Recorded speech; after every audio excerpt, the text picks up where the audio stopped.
Big boss के घर में आज का दिन बात करूं तो एकदम सही साट गया भाई। सबने अपने टास्क अच्छे से करे, सबने अच्छा परफॉर्म किया, कोई फालतू की भसड़ नहीं और अपना गेम दिखाया, अपनी पर्सनालिटी को दिखाया और कहीं ना कहीं अपने टास्क में फाइट किया अच्छे से। तो मैं ऐसे कहूंगा कि काफ़ी अच्छा दिन, टास्क वाला दिन एंड गेम दिखाने वाला दिन। खैर, आगे हम बात करेंगे आज के पूरे शो में कि कैसे हुआ है ये निक्की और जान की कहानी और किसने किस तरीके से अपने काम को लेकर के दिक्कतें खड़ी करी। ये सब आज हम बात करेंगे। फिलहाल शुरुआत करते हैं। नमस्कार दोस्तों, मैं हूं अनुज पाठक और आप मेरे साथ देखते हैं बिग बॉस के रिव्यूज। बिग बॉस के रिव्यूज जहां मैं लेकर आता हूं आपकी हर एक चीज की डिकोडिंग, कहां सही कहां गलत, क्या हुआ और क्या नहीं, ये सब कुछ आपको मैं बताता हूं। चलिए शुरुआत करते हैं आज के दिन की। और जहां आज के दिन में बहुत ज्यादा हाईलाइट हमें देखने को मिले वो थे जान कुमार सानू एंड निक्की तंबोली की जो ये चल रहा है। क्या है ये, मतलब एक तरफ निक्की तंबोली ने जान कुमार सानू को भाईजान बोल चुकी हैं, लेकिन फिर भी जो है जान कुमार सानू वो निक्की तंबोली के पीछे पड़े हैं। वो उनके पास पूछ लिए पूछ बने घूमते रहते हैं और उनके काम करते रहते हैं। मतलब ऐसा लग रहा है मानो जान कुमार सानू की जान जो है ना वो निक्की तंबोली में अटकी हुई है। और निक्की तंबोली इस बात का जम के फायदा उठाती हैं भाई। वो ना उनको डांटती भी हैं, बोल देती हैं, दूर दूर भगा देती हैं, फिर उसको जाकर के मना के पुचकार के ले आती हैं वापस। जान भाई, आपके साथ ना अच्छा नहीं हो रहा है। पर शायद मुझे ऐसा लग रहा है कि कहीं ना कहीं जान कुमार सानू जो है ना बहुत यंग है और उनके एज ग्रुप के लोग यहाँ घर में है ही नहीं। जैसे कि सब बड़े बड़े हैं तो कहीं ना कहीं इनका जो एज लेवल है, जो एज के मुद्दे हैं वो मैच नहीं होते और इसीलिए कोई भी जान कुमार सानू को सीरियस लेता ही नहीं है। और जान कुमार सानू जो है इसी कारण से तंबोली के साथ चिपके रहते हैं और उन्हीं को लेकर के अपनी सारे काम करना, उनको मनाना, उनको समझाना और जो बोले निक्की उसी में खुश रहना, ये उनकी लाइफ है। और मतलब जैसे आपको मैं बताऊं फॉर एक एग्जांपल कि जिस तरीके से जान कुमार के जो मुद्दे होते हैं वो क्या होते हैं कि मतलब जैसे बाकी लोग जो हैं वो फाइट कर रहे हैं काम के लिए, वो फाइट कर रहे हैं कहीं कहीं ना कहीं बड़े बड़े मुद्दों के लिए, लेकिन जान कुमार सानू के मुद्दे क्या हैं कि तुमने मुझे इडियट क्यों बोला, तुमने मुझे ये जो स्टूपिड क्यों बोला, फिर तुम हंसी क्यों मुझ पे। यार मतलब सीरियसली जान, ब्रो प्लीज ब्रो, समझो ये शो है ब्रो, आपको अपना वजूद दिखाना पड़ेगा ब्रो। वहां निक्की जो है उसको एक व्यक्ति चाहिए जो कि उसके पीछे रहे, उसका काम करे, और निक्की जो है जाकर के बाकी जो बाहर के लोग हैं, बड़े घर के लोग हैं, उनसे जाके भिड़ जाती है। और यहाँ ये भाई साहब जो है उनके पीछे पीछे पीछे पीछे पीछे पीछे पीछे पीछे पीछे सारी चीजें ठीक करने में, समझाने में लगे रहते हैं और निक्की उनको बिल्कुल भी भाव नहीं देती। जब मन करता है तब उसको ले आके बैठा लेती है अपने पास और जब मन कर देता है भगा लेती हैं। जान भाई, जान ब्रो, समझिए ये यहाँ पर गेम आपका है, आपको इसे समझ करके खेलना होगा वरना आपके लिए मुश्किलें बहुत बढ़ जाएंगी और आप जो हो बहुत गलत दिख रहे हो, आपका मजाक बन रहा है। You need to understand this. Nikki आपका फायदा बहुत जम के उठा रही है और आप फायदा दिए जा रहे हो, इसलिए ग्रो अप बड़ी। चलते हैं फिलहाल आगे। यहाँ पर बात करते हैं कि भाई आखिरकार 2 दिनों के बाद हमने देखा कि अब वो सात सामान के मुद्दे नहीं उठ रहे। अब वो मुद्दा गया। क्यों गया? क्योंकि भाई निक्की तंबोली को सामान मिल गया। भाई तंबोली जहां चाहे वहां मुद्दा उठा करके उसको मुद्दा बना देती है। यहां भी हमने देखा था कि सामान का मुद्दा कहां से उठा था, निक्की तंबोली के पास से, और जब निक्की तंबोली को सामान मिल गया तो अब वो मुद्दा ही नहीं दिख रहा है। आज निक्की तंबोली ने एंट्री मारी है काम के मुद्दे पर। जहां उसका मन किया उन्होंने कह दिया कि मैं काम नहीं करूंगी, तो यहां काम के मुद्दे बन गए। ये होता है भाई, कहीं भी जाओ मुद्दा बना जाओ, कुछ भी बना दो। मतलब निक्की तो कुछ भी बना रही है यार। ये जिस तरीके से अभी वीक गुजर रहा है, कहीं ना कहीं निक्की तंबोली के लिए बहुत नेगेटिव वीक है। वो जिस तरीके से खुद को पोर्ट्रे कर रही हैं, ठीक है भाई, आपका अपना गेम बनाने का रूल है, लेकिन आप कहीं से भी कुछ भी मुद्दा बना करके कुछ भी दिखा दे रही हो। वहीं जहां पर सामान के मुद्दे उठा करते थे, आज बिग बॉस ने वही सामान का टास्क करवा के आधे लोगों को उनका सामान दिलवा करके ये सामान का मुद्दा ही टोटली खत्म कर दिया भाई। ये जो पचड़ा है इसको खत्म करो यहीं पे, अब नया निकालो। वो क्या है? काम का घमासान। अब आया काम का घमासान पर बात करते हैं कि आखिरकार चल क्या रहा है। हाँ, किसी को मतलब काम करना है, नहीं करना है। और एक मिनट, कब से चॉपिंग इतना बड़ा काम हो गया कि उसको मुद्दा बना दिया जाए? लाइक सीरियसली यार, चॉपिंग कटिंग कटिंग करने में आपको इतना बड़ा कि आप जो हो उस पर पूरा आधे घंटे का एपिसोड ही खत्म कर दो, बर्बाद कर दो। यही हो रहा था आज तो। मतलब जिस तरीके से चॉपिंग को बताया गया और उठा करके कुछ भी बना दिया गया। यहाँ पर पकड़ के रख लिया किसने? अभिनव और आपके रुबीना ने। इन्होंने इस मुद्दे को पकड़ के अपना सा बना लिया और जो भाई साहब खींचा है जम के, वाह। यहाँ साफ दिख रहा था कि कहीं ना कहीं रुबीना और अभिनव जो हैं वो कल के नॉमिनेशन की खुन्नस को निकाल रहे हैं, लेकिन कहीं ना कहीं जिस मुद्दे को उन्होंने उठाया था, आखिरकार वो वापस एंड कैसे हो गया कि आपने उठा करके जो सारी फुटेज है वो निक्की को दे दी। यहाँ क्या होता है ना कि निक्की ऐसी खिलाड़ी है कि आप जिसको जितना मुद्दे में घसीटोगे उतना वो ताकतवर बन जाएगी, उसको उतना दिखने का मौका मिल जाएगा। ये तो होता है, ये आप समझ रहे हो बात को कि नहीं? अगर मैं एक बात कहूँ तो एक तरफ पे आपके अभिनव और रुबीना का पॉइंट सही था कि भाई सबको जो काम बटे तो सबको काम करने चाहिए। आप एकदम से ये बोल दो कि नहीं मैं सीनियर हूं तो मैं नहीं करूंगी, तो सीधी सी बात कि तंबोली पहली चीज तो सीनियर नहीं है, वो केवल टू बी कंफर्म में कंफर्म्ड हुई हैं। और इसके अंतर्गत हम सब जानते हैं कि निकी तंबोली जो फेमस है वो मुद्दे बनाने के लिए फेमस हैं, कि वो जहां चाहें वहां मुद्दे बना करके अपना गेम अपने अकॉर्डिंग खेल जाती हैं। और यहां पर समझना पड़ता है बाकी खिलाड़ियों को कि आप अगर उसके पास जाओगे तो आप उल्टा उसको और ताकतवर कर दोगे और वो कहीं ना कहीं अपने आप को सामने दिखा देगी। और वो वही चाहती है कि मुद्दे वो कहीं से निकाले और खुद को शो में दिखाए, और वो नेचुरली इस काम को यूं करने में माहिर हो गई है, ऐसे कर देती हैं। तो ये निकी तंबोली हैं, बाकी लोगों को उनसे बच के चलना पड़ेगा, वरना उल्टा वही भुगतना पड़ता है उन्हीं लोगों को जो मुद्दा उठाते हैं। पॉइंट है यार। अच्छा, आज वहीं हिना ने एक तरफ निक्की तंबोली का विरोध किया, जाके उसको समझाया कि देखो तुम ऐसा मत करो, ये सही नहीं है। लेकिन वहीं सिद्धार्थ जो थे वो उनके साथ खड़े रहे। किनके साथ? निक्की के साथ, कि नहीं तुम सही कर रही हो, तुमको तो मिलना चाहिए भाई, ये उसका प्रिविलेज है, उसका फ़ायदा है, क्योंकि वो अकेली है अभी। बहरहाल सिद्धार्थ तो जानबूझ के जो वो हमेशा करते हैं कि वो सुलगा रहे थे, वो आग लगा रहे थे कि घर में मुद्दा भड़के और ये मुद्दा बड़ा बने। तो सिद्धार्थ जो है वो अपना कहीं ना कहीं बखूबी काम करने में लगे रहते हैं। वहीं बीच में पवित्रा पुनिया ने एंट्री मारकर मुद्दे में जो पॉइंट कहा कि भाई सबको अपने अपने काम पहले करने चाहिए और फिर दूसरों को बोलना चाहिए। और वहीं हाथ में उठाया उन्होंने क्या, सिंपल तरीके से बोला कि ठीक है मैं चॉपिंग कर दूंगी, मुद्दे को खत्म करके पूरा का पूरा मुद्दा डिसॉल्व कर दिया। काफी स्ट्रांग तरीके से हमें अब पवित्रा दिख रही हैं पूरे घर में, जिस तरीके से वो सारे काम कर रही हैं। यहां पर उनकी प्लानिंग बाकायदा सामने आई, सबको जो है फुटेज सबकी छीन करके खत्म ही कर दिया मुद्दे को। और यही होना चाहिए कि भाई अगर आपका प्लानिंग सही है दिमाग की तो आप मुद्दे को खत्म करो, ना कि उसको और बढ़ावा दे दो भाई। राइट गाइज, और जब मुद्दा निकला है सिद्धार्थ शुक्ला का तो यहां बात करना बनती है, क्योंकि शुक्ला जी की चर्चा किए बिना कोई भी एपिसोड पूरा नहीं हो सकता। उनके जो रंग, उनका जो अंदाज सामने आता है ना, इट्स कमेंडेबल। जिस तरीके से इस सीनियर को पता है कि मुझे अपना रोल कैसे निभाना है और अपने फ्रेशर्स को बूस्ट करना है, सिद्धार्थ हमेशा वो काम करते हैं, जैसे कि उन्होंने आज किया।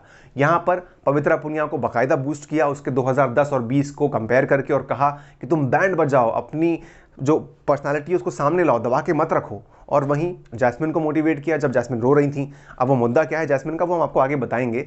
बहरहाल आगे हमने एक रूप देखा सिद्धार्थ शुक्ला का, उनके एक बेटे की तरह, कि कैसा एक सिद्धार्थ शुक्ला एज अ बेटा जब अपने पिताजी से इंस्पायर होते हैं, उनके पिताजी की जो पर्सनालिटी के बारे में वो कहानी बताते हैं कि उनके पिताजी कितने मोटिवेटिंग थे, उनको हमेशा मोटिवेट करते थे अच्छा करने को। कहीं ना कहीं सिद्धार्थ शुक्ला के मन में एक बात रह गई है कि वो अपने पिताजी के रहते उन्हें ये सब कुछ जो उन्होंने पाया है वो दिखा नहीं पाए। लेकिन शुक्ला जी आप चिंता मत करो, अंकल आज जहाँ कहीं भी हैं वो बहुत खुश हैं कि जिस तरीके से उन्होंने अपने बेटे को यानी सिद्धार्थ शुक्ला को पाला पोसा बड़ा किया है।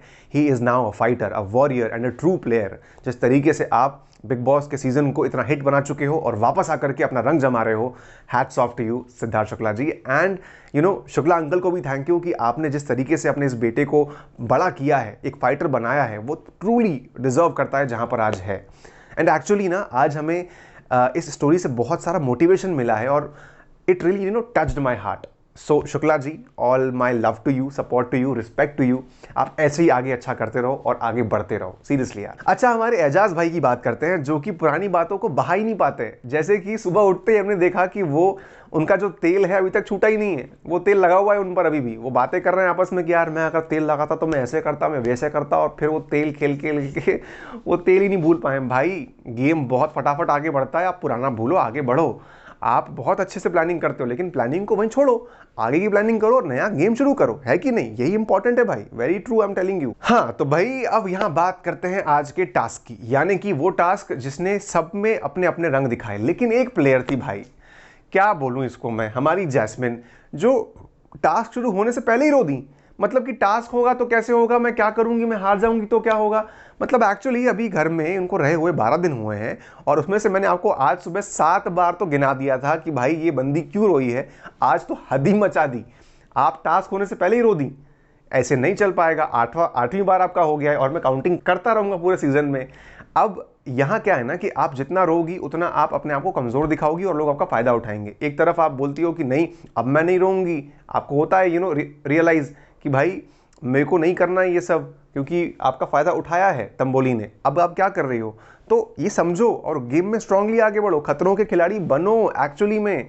और सिद्धार्थ भाई ने जब आके यहाँ समझाया आपको, तो आपको समझ में आया कि और नहीं नहीं मैं करूँगी। और खैर, इट इज़ हिज रोल, जो कि सिद्धार्थ शुक्ला हैं वो समझाने के लिए हैं और वो समझा देते हैं, और वो उनका बड़प्पन है भाई। लेकिन ये आपका माइंड है कि आपको रो करके नहीं, स्ट्रांग बन के खेलना है इस पूरे गेम को। और अब बारी आती है हमारे आज के बॉल टास्क की, जहां पर शुरुआत होती है between Pavitra and Rubina. Pavitra versus Rubina में कहीं ना कहीं पवित्रा को अपनी हाइट का एडवांटेज था, मगर रुबीना ने उतना ही अच्छा फाइट दिया उनको, बहुत अच्छे से दोनों ने आपस में फाइट किया। लेकिन कहीं ना कहीं रुबीना ने एक गलती करी, और वो था जबरदस्ती पवित्रा के अंदर घुसकर। जब आप जानते हो कि अटैक करने से फायदा नहीं हो रहा है, आपको नुकसान मिलेगा, तो आपको अटैक नहीं करना चाहिए, आपको डिफेंड करना चाहिए। और यही बात की सीख ले करके जो कि बाकी प्लेयर थे, उन्होंने पवित्रा और रुबीना की गेम से ये सीख ली कि भाई अगर हम अटैक करेंगे तो नुकसान होगा हमारा। और वहीं पर पवित्रा ने इस गेम को आखिरकार जीत लिया। अब इसके बाद जो बाकी घर वाले हैं, आपने देखा कि उन्होंने बाकायदा सीख ली इन दोनों की गलतियों से, और कहीं ना कहीं सबने डिफेंड किया, अटैक किसी ने नहीं किया। यही बात जो है होनी चाहिए थी कि आपको अपनी चीज़ों को समझ करके आगे चलना था, जिससे कि आप सामने वाले की कमजोरी नहीं बन पाते और अपनी ताकत से जीत जाते। ये जरूरी था, राइट। फिर इसके बाद आते हैं एजाज वर्सेस राहुल। और भाई साहब, यहां पर तो मैं आज लिटरली बिग फैन हो गया एजाज भाई का। एजाज भाई ने आज फाइनली अपने ऊपर लगे टास्क के सारे दागों को धो करके जो परफॉर्म किया है, आए है क्या स्मार्टनेस, क्या समझदारी, क्या पेशेंस इस बंदे ने। जो कि सलमान भाई वाला जो एक दाग लगा था कि भाई क्या आपको एजाज टास्क समझ में नहीं आते, क्योंकि जो रैंकिंग वाला टास्क में इन्होंने ब्लंडर किए थे, और ऐसे कई बार इनसे हुआ था। लेकिन आज इस व्यक्ति ने बाकायदा टास्क को समझ करके जो परफॉर्म किया है, दिल जीत के ले गए हो एजाज भाई। आप एक्चुअली अब लगे हो कि गेम में आ रहे हो, और पेशेंस के साथ ही सही आपने एक बहुत ही सही तरीके से आज के टास्क को जीता है, वेल डिजर्व। वहीं राहुल भाई ने, जो कि 2 दिनों से इतना अच्छा एंटरटेन करके इज्जत कमाई थी, वो आज गवा दी। क्यों गवा दी? एक तो ज़बरदस्ती की बातें उन्होंने करी, बहुत अलग अलग कमेंट्स करे, एज शेमिंग का कमेंट किया है, जहां पर वो एक तरफ एजाज भाई को चाचा बोल रहे हैं, उम्र का ख्याल रखो, आपका तो कंपटीशन निक्की से होना चाहिए। ये सब बातें क्यों बोलनी है आपको? आप परफॉर्म करो ना अच्छे से, गेम को जीतो, आगे बढ़ो। लेकिन ऐसा बोल करके राहुल भाई, आपने आज ना अपनी इज्जत को गिरा लिया, और कहीं ना कहीं बहुत ज़्यादा आपको मुश्किलें झेलनी पड़ सकती हैं वीकेंड के बारे में। अगर सलमान भाई ने इस मुद्दे को निकाल लिया तो आपके लिए मुश्किलें हो जाएंगी। ये कहीं की किसी की भी तरफ से सही नहीं माना जाता है, और हमेशा से इस बात को लेकर खिलाड़ियों की बुराई हुई है इस बिग बॉस घर में, ये समझना चाहिए खिलाड़ियों को। और वहीं उसके बाद हमने देखा कि किस तरीके से एजाज भाई जब सिद्धार्थ शुक्ला से इंस्पायर्ड होते हैं तो वो उनके पास जाते हैं बाकायदा, क्योंकि हमने पहले भी देखा है कि एजाज भाई को सिद्धार्थ शुक्ला के लॉजिकल बातें और पॉइंट्स और जिस तरीके से वो आगे आते हैं वो बहुत अच्छा लगता है, वो उनसे इंस्पायर फील होते हैं। तो वो आज गए उनसे कि भाई आज तारीफ नहीं करोगे क्या? तो वहाँ बाकायदा सिद्धार्थ शुक्ला ने एजाज भाई की तारीफ करी, और जिस तरीके से उनको बोला कि आउटस्टैंडिंग परफॉर्म किया, बहुत से उनको हौसला बढ़ाया। सो यहाँ पर हमें कहीं ना कहीं आज एजाज भाई के लिए एक सॉफ्ट कॉर्नर डेवलप हो गया कि भाई आप अच्छा कर सकते हो और कर रहे हो, और इसी तरीके से आगे बढ़ो, ग्रो करो ऐसे ही। तो आज जहाँ एक तरफ एजाज भाई का टास्क में एक स्ट्रॉन्ग रूप देखने को मिला, वहीं हमें आज एजाज भाई का एक और इमोशनल साइड देखने को मिला, जहाँ पर हमने उनकी डॉग्स की स्टोरी को सुना। और आखिरकार कौन इंसान कुत्तों के साथ ऐसा व्यवहार करता है? Dogs are so beautiful creatures of God कि वो आपको इतना प्यार देते, तो आप प्यार दीजिए ना। लेकिन यहाँ पर जो हमने देखा कि किस तरीके से एजाज अपनी पास्ट की कहानी सुना रहे थे, और ये बात समझ में आई है कि एजाज की पर्सनल लाइफ बहुत स्ट्रगल भरी रही है, और काफ़ी स्ट्रगलिंग तरीके से उन्होंने इसको बिताया है। मगर आज एजाज भाई ने इज्जत तब कमा ली जब हिना खान उनसे उस बंदी का नाम पूछ रहे थे जिसने एजाज भाई के साथ ऐसा किया है। लेकिन एजाज भाई ने बाकायदा अपना स्टैंड लिया, और उन्होंने ये कह दिया कि नहीं, मैं उसका नाम कभी नहीं लूँगा। और इस बात को, ये बात एक पब्लिक फोरम पर उस बंदी का नाम ना लेकर एजाज भाई ने जो इज्जत कमाई है, आई गेस अपने फैंस में वो एक अलग लेवल पर पहुंच गए हैं। एंड आई गेस वो एक काफ़ी सारे लोगों के लिए एक एग्जाम्पल बन गए कि हमें अपनी इज्जत अपने आप बनानी होती है। लेकिन कहीं ना कहीं एजाज भाई के इस स्टैंड से इट प्रूव्ड कि भाई आपके अंदर बहुत ही सही दिल है।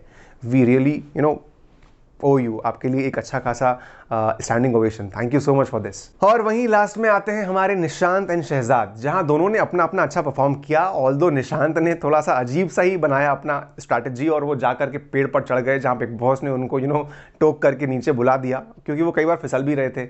लेकिन वहीं शहजाद ने दिमाग अच्छा चलाया। कैसे? उन्होंने पूल में अपना बैग को डाल दिया, और फिर वो पूल के आसपास वाला गेम जो कि बाकी प्लेयर्स कर रहे थे वो इनने भी किया। तो कहीं ना कहीं इट वॉज रियल गुड। मगर इनका मजाक तब बन गया कि पहले तू आ तू आ तू आना, अरे तू आना। तो ये जो भपकियां देने वाला काम था, इसका मजा गौहर और हिना ने भी खूब लिया। और बाकी इनफैक्ट मेरे को भी ये देख के बड़ी हंसी आई कि भाई ये तुम भपकियां क्यों दे रहे हो, करना है करो वरना घूमते रहो चुपचाप अपना शांति से। ऐसे कौन कॉमेडी करता है। पर ठीक है यार, बिग बॉस हाउस से कॉमेडी होनी चाहिए, वरना कैसे एक ही फाइट को देख के हम टेंस नहीं हो जाएंगे, है कि नहीं। चलो ये तो अच्छा हो गया आज के दिन। और वहीं दोस्तों, कल के दिन होने वाला है बहुत बड़ा धमाका, जब टास्क पूरा होगा और उतरेंगी मैदान में जैस्मिन वर्सेस तंबोली। यहां पर ये तो दोनों तो फाइट करेंगी, लेकिन सीनियर्स में बहुत बड़ा घमासान होने वाला है, जहां सिद्धार्थ शुक्ला वर्सेस हिना एंड गौहर होगा। और इन लोगों में टास्क को लेकर के बहुत बड़ा घमासान मचने वाला है। भाई साहब, ये जो वीकेंड आ रहा है और मसाला बनते जा रहा है, टास्क में लोग अच्छा करते जा रहे हैं, बिग बॉस का रंग चढ़ता जा रहा है। तो इस मजे को लीजिए, हर बार एंजॉय करिए और मेरे साथ यानी अनुज पाठक के साथ बिग बॉस के इस रिव्यूज को देखना ना भूलें, क्योंकि बॉलीवुड स्पाई लेकर आता है बिग बॉस हाउस के पाई पाई का हिसाब, और वो मैं करता हूं आपके साथ। और कहीं ना कहीं हम 100% परफेक्ट भी होते हैं। इस बात का रिजल्ट इस वीकेंड पर भी आएगा और हम मिल करके एंजॉय करेंगे कल का बिग बॉस भी, मेरे यानी अनुज पाठक के साथ। याद रखिए, लाइक शेयर और सब्सक्राइब करना बिल्कुल ना भूलें, क्योंकि हम आपके लिए इतनी मेहनत कर रहे हैं, तो ज़रा मेहनत का फल तो दीजिए। और हमें मिल करके एक साथ इस परिवार को और स्ट्रांग बनाना है। बॉलीवुड स्पाई फैमिली आपके लिए हमेशा बेस्ट ऑफ बेस्ट न्यूज़ लेकर आती रहेगी। बहुत बहुत शुक्रिया। Stay happy, stay healthy and stay positive. धन्यवाद।